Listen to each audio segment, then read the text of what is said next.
nabasa ng tubig at kapag i-charge mo siya, ganito na lang ang nakikita sa screen. Ayan, guhit na po sa gitna at wala na pong display at nag-iinit po ang LCD sa baba. Na-damage po ang LCD dahil po sa tubig na pumasok sa ilalim. Kaya kapag nabasa ang cellphone mo, dapat ipaayos mo agad, ipa-cleaning mo. Di kagaya dito, 2 days pa ulit bago ni Sir Chinars dahil nilagay na po niya ito sa bigas at ayan, after po niya Chinars, ganun na po. Nabuhay nga naman daw siya, yun nga lang walang display. Kaya dito mga idol, papalitan po natin ng bagong LCD. Paano ba ito magpalit ng LCD? Ayan, kailangan po matanggal natin yung likod mga idol bago natin mapalitan ng LCD o reassemble natin muna lahat. At yan, so maganda po ang pagkakatanggal natin. So plastic po pala ang likod dito, kahit may yupi-yupi siya ay okay lang, wag mo lang initan ng todo. At tanggalin natin lahat ng screw at maraming salamat po sa mga nagpapagawa araw-araw. Sa mga gusto magpayos, pwede kayo mag-walk-in, lalamog, grab.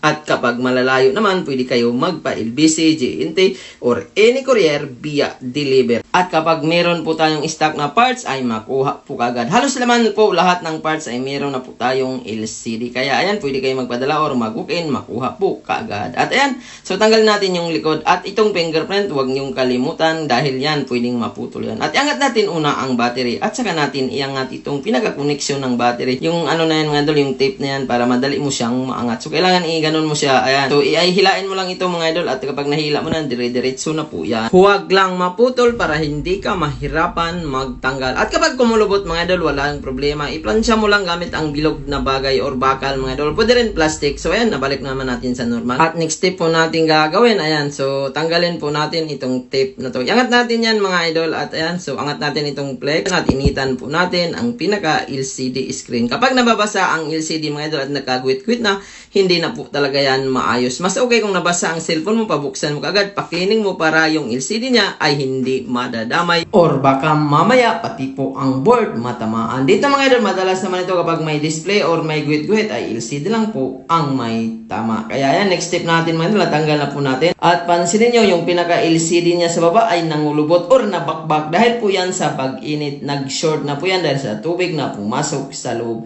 Kaya bago po kayo magpalit ng LCD, kailangan nyo din po i-cleaning ang pinaka-frame. Tanggalin nyo po yung mga dumi or dikit na sobra-sobra para pag-fit mo ng bagong LCD, hindi po siya angat. At ayan mga idol, meron na po tayong nakuhang LCD. Ito po ay brand new replacement. At tingnan po natin kung gaano ba ito kalinaw or gaano ito kapitit. Kaya ayan, bago po kayo magpalit ng LCD, tanggalin nyo po itong plastic na to. At pati po yung itong kulay blue mga idol na dikit niya ay tanggalin mo siya. At itong itim na kalawit na sobra, kailangan mo to tanggalin mga idol para mapitid mo ng maayos. Ayan, so ano kaya ang purpose kung bakit ito nilagay? So comment mga idol. So dapat wala na yan mga idol. So delikado kasi yan kung tinanggal mo yan at madala yung bakal yan, mahirapan ka magpit ng flex. Pwedeng masira siya. At ayan, idikit natin yung pinaka-flex mga idol. At ayan, so pwede nyo rin po gupitin na lang yun mga idol para hindi na po nyo initan ang LCD or tanggalin yung itim. So yung pinakadulo mga idol ay tanggalin nyo siya para hindi sagabal. At ayan, saka mo ipit ang LCD. Ibalik natin at tupiin natin ng konti. At ayan, ibalik din natin itong tape na ito mga idol or yung plastic na yan. At saka natin ibalik ang battery. Kailangan mga idol ganito ang paglagay mo ng battery para hindi mauga-uga or hindi matatanggal ang battery. At ibalik natin yung connection ng battery. At isalpak natin yung baba na flex mga idol dahil yun po yung pinaka-connection ng charging, speaker, mouthpiece at vibrate. At saka natin i-fix itong back housing or yung center casing niya mga idol, yung pinaka-housing niya mismo. At dyan nakakonekta ang mga screw. At yan, dahan-dahan ng idol, baka madinan mo ang pinaka-LCD. Huli na po pala tayo nagdidikit ng LCD. Pwede nyo po isabay sa pagdikit mga idol pag bago nyo ibalik lahat. At ayan, subukan natin kung may display. Kapag walang display, huwag na natin ituloy idikit. At yan, dahil mayroon pong display, tested na po itong mga idol.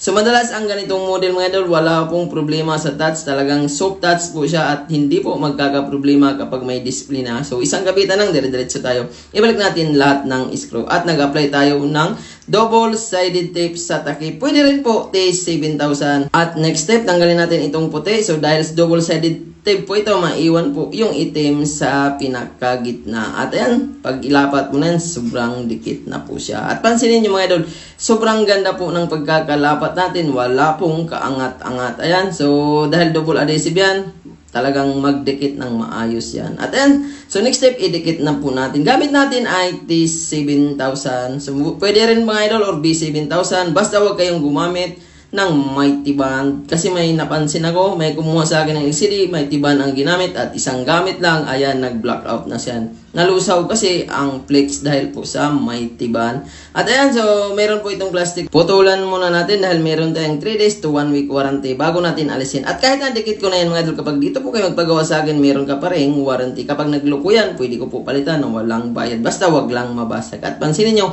wala ka pong makitang puti-puti or ilaw sa pinakagilid ng frame dahil naka-fix po at nalinis natin ng maayos. Kaya antayin natin kung mag-touch at pansinin nyo mga idol, sobrang lambot po ng touch. Pati yung backlight niya natataasan at nabababaan. Hindi ko na po inalam ang password dahil LCD lang naman po ang pinagawa. At ayan, sobrang pitid talaga. At sobrang lambot po ng screen kapag pinipindot. Ang brand po pala nito ay MK. Ayan, sobrang lambot at grabe, 100% magagamit na po ito ng normal. Huwag nyo lang po basahin para hindi masira ang LCD. At dahil meron tayong 3 days to 1 week warranty, ang guma 2 hours po natin alisin. Okay na po yan. After 2 hours, sobrang dikit na po yan. At dahil tapos na po tayo, maraming salamat po sa inyong panonood. Huwag kalimutan mag-like, mag-share, mag-follow at mag-subscribe.